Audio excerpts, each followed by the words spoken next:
salah satu balasan bagi orang yang berpuasa. Itu kan balasannya kan tanpa batas, pahala tanpa batas ya.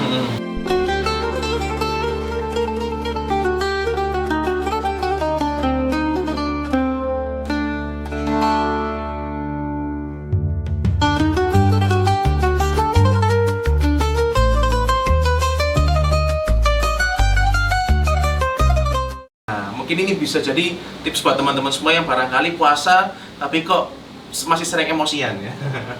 Oke. Harus sabar ya. Harus sabar ya, betul sekali. Nah, kalau dari Mas Wafa sendiri, ada nggak sesuatu hal yang membuat ibadah-ibadah, bisa jadi puasa atau mungkin yang lain, yang bisa mengganggu hal ibadah itu? Atau mungkin kita bisa istilah yang sering kita pakai adalah distraksi gitu, atau sesuatu hal yang membuat kita gampang nggak fokus dengan beribadah. Ada nggak hal yang membuat itu terjadi kalau menurut Mas Wafa? Ini terus di bulan puasa atau? Boleh, ya kita karena di bulan Ramadan kita fokus di bulan Ramadan aja. Ini kalau di bulan Ramadan mungkin ya hal-hal yang mungkin bisa mendistraksi kita dari ibadah puasa kita di bulan Ramadan itu sebenarnya banyak sih, entah itu ya hal-hal yang tentunya mungkin aslinya ya itu apa ya, dibilang nggak penting banget kayak gitu lah ya. Toh juga kalau misalnya kita nggak ngelakuin itu sebenarnya nggak apa-apa kayak gitu. Contohnya kayak misalkan ngabuburit gitu. Ngabuburit kan bukan sesuatu yang wajib ya, nggak ada. Maksudnya nggak harus seorang tuh harus ngabuburit, nggak ada keutamaan khususnya lah ya. Ya. Kemudian apa wartakjil kayak gitu kan kadang-kadang tuh kita tuh disibukkan dengan hal-hal yang seperti itu, yang remeh kayak gitu ya. Kadang malah kemudian kita jadi lupa apa karena mungkin puber kayak gitu ya, wartakjil nanti nyari tempat yang sebenarnya akhirnya lupa nggak sholat maghrib. Itu seperti itu contohnya ya gitu. Terus kemudian ada lagi mungkin apa ya, kumpul-kumpul yang sampai larut malam, sampai kemudian nanti subuhnya mungkin entah kesiangan, sore dan sebagainya gitu. Makanya hal-hal yang kiranya dia nggak penting banget kayak gitulah. Banyak sih di Ramadan mungkin yang main petasan apalagi itu kan ya dapat apalagi itu bisa memberikan mudarat ke orang lain gitu. Oke, kalau itu kan tadi dari sisi amalannya secara langsung ya. Kita coba bergeser ke masalah hati, Mas. Jadi kalau masalah hati, ada nggak sih sesuatu hal yang bisa menggeser fokus kita yang aslinya kita tuh sudah fokus nih, mencoba fokus, oh ya niatnya karena Allah gitu. Tapi bergeser. Nah, kalau misalkan ada pun, gimana kalau dari Mas Wafa cara untuk mengatasi distraksi ini supaya kita fokus niatnya lagi itu kepada Allah? Ini jadi perkara hati ya. Oh, iya. Perkara niat lah. Perkara ya. niat. Itu perkara niat ya. Perkara niat memang ya adalah sesuatu yang berat gitu ya. Kalau misalnya nggak benar-benar dijaga. Jadi ya salah satu yang membuat tadi ya amalan-amalan kita terdistraksi adalah kita harus validasi kayak gitu. Kita harus validasi ini para pengguna sosmed banget ini.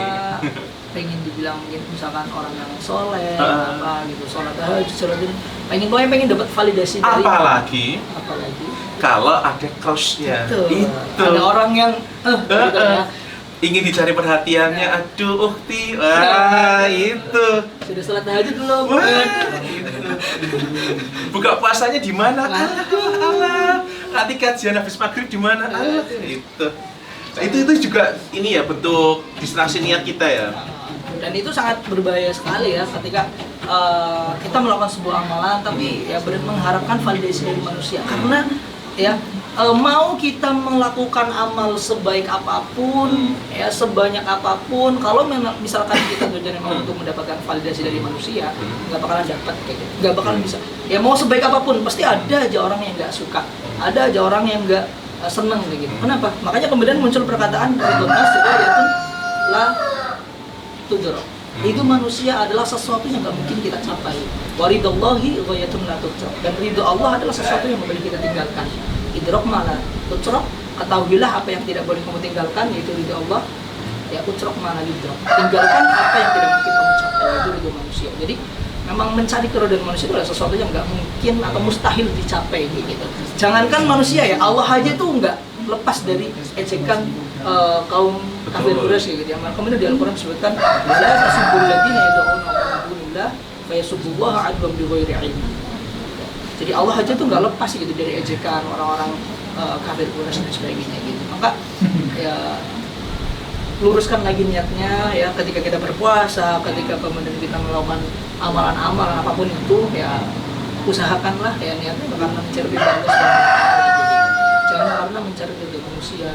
Karena kayak gini, ada misalkan kita melakukan sebuah amalan ya, amalannya sama, misalkan kita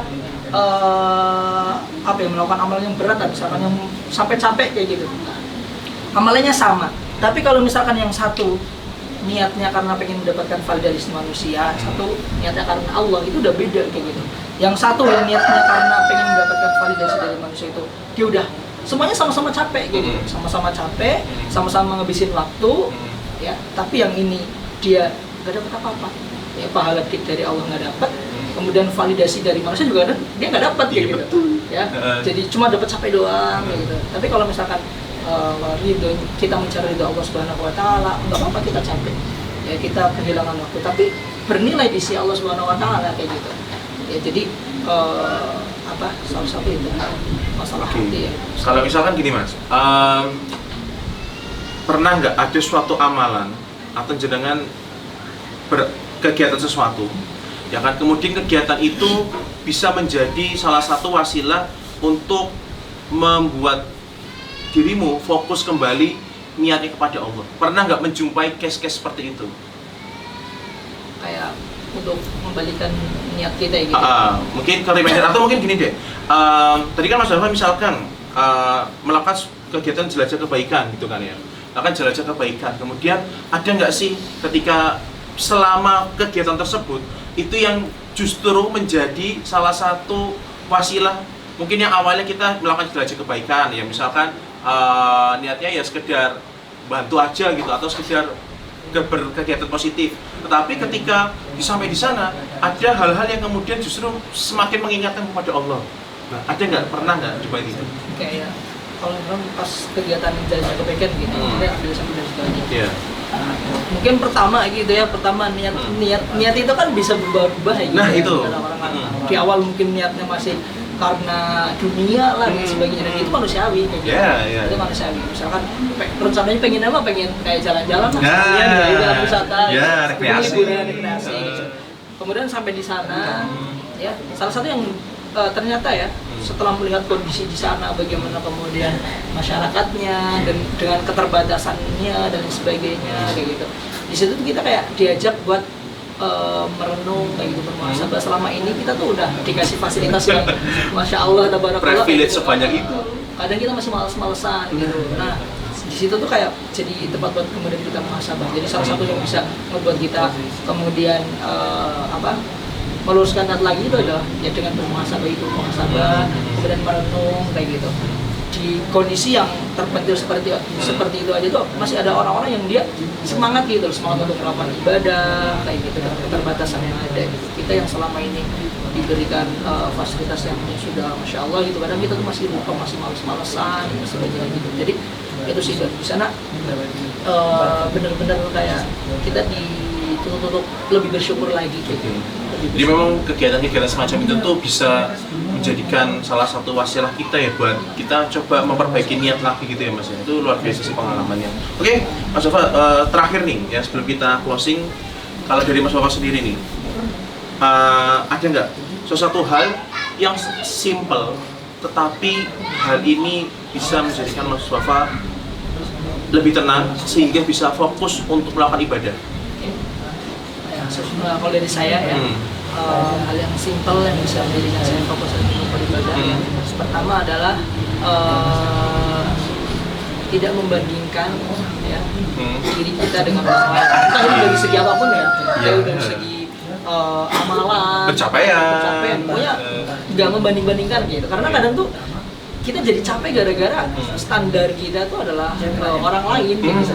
Padahal kita mungkin ya ada di level yang bawah, tapi standar kita adalah standar orang lain yang mungkin dia udah melewati berbagai fase yang mungkin udah emang dari tingkatnya gitu. Jadi pertama jangan membandingkan diri kita dengan orang lain, pokoknya jadi diri kita sendiri lah. Oke, be yourself ya. Betul, kun anta gitu. Kun anta bahasa ininya, bahasa Arabnya. Pokoknya ya jadi diri kita, mau kita mau salah ya udah salah versi kita mau sukses versi kita gitu. Jangan membandingin diri kita dengan orang lain gitu. Jadi biar kita tuh biar fokus kayak gitu. kita fokus untuk mengembangkan diri kita gitu, tanpa kemudian kita membanding-bandingkan pencapaian kita dengan pencapaian orang lain gitu. Kemudian yang kedua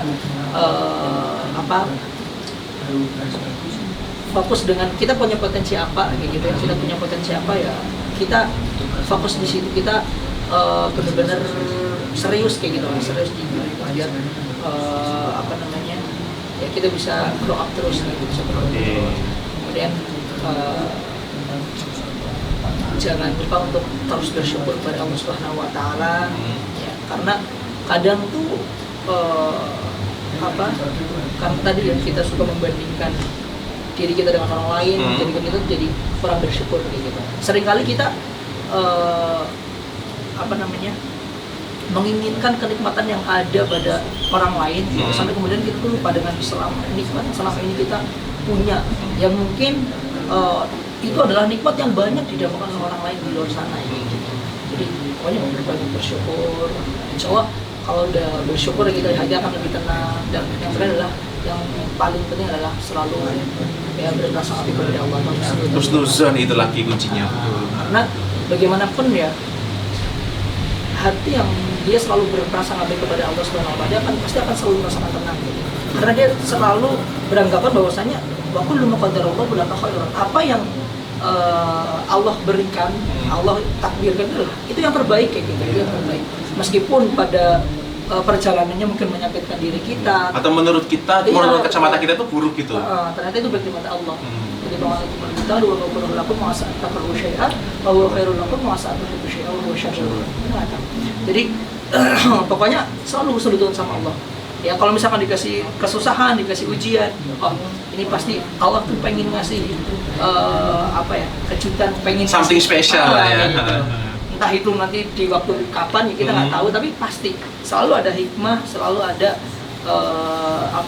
kejutan yang Allah Subhanahu Wa Taala berikan. Makanya kita terus berprasangka baik sama Allah ya. Oke, luar biasa sih. Memang di tengah kebisingan dunia hiruk pikuk ini ya, apalagi tadi kalau kita tuh sekarang itu saking gampangnya membandingkan diri kita sama orang lain, sehingga itu menjadikan pengalih fokus kita untuk terus berprasangka baik kepada Allah. Sehingga kalau kita nggak berprasangka baik sama Allah, akhirnya ibadah yang kita lakukan itu kadang niatnya geser gitu. Jadi kita nggak fokus lagi. Maka kalau mau fokus, tadi itu disampaikan oleh Mas Wafa, kita harus ya terus bersyukur supaya ingat Allah, dan juga terus berprasangka baik. Semua yang terjadi dalam diri kita itu pasti yang terbaik untuk kita. Oke, thank you Mas Wafa, luar biasa sekali ya. Seri-seri kita di pekan ketiga Ramadan ini, semoga ini bisa menjadi salah satu pembangkit semangat teman-teman semua, karena kita sudah akan masuk ke 10 hari terakhir. Nah, siap-siap ngebut ya. Siap-siap ngebut. Jadi ini jadi momentum ya supaya kita fokus untuk menjalankan puasa Ramadan sampai nanti akhir Ramadan. Luar biasa sekali. Ya, thank you sekali lagi Mas Hafsat ya. Semoga bisa berjumpa lagi di episode berikutnya. Dan kalau kita tadi sudah berbicara tentang mengenai bagaimana cara kita fokus untuk beribadah, kalau kemarin kita sudah berbicara tentang bagaimana membangun kebiasaan yang baik, dan di awal episode kita sudah membicarakan bagaimana menata niat. Semuanya sudah prepare, kita sudah siap jalan. Pertanyaannya, kalian mau jalan sendiri atau mau jalan bareng-bareng? Itu yang akan kita bahas di episode berikutnya. Kita akan mencoba membahas bagaimana pentingnya sebuah circle untuk menunjang amal ibadah kita di bulan Ramadan. Oke, thank you sekali lagi Mas Wafa. Kita bertemu lagi di kesempatan berikutnya, dan jangan lupa saksikan episode terakhir, nanti akan tayang ya, episode keempat. Stay tune terus di Beramal Bersama. Thank you. Wassalamualaikum warahmatullahi wabarakatuh.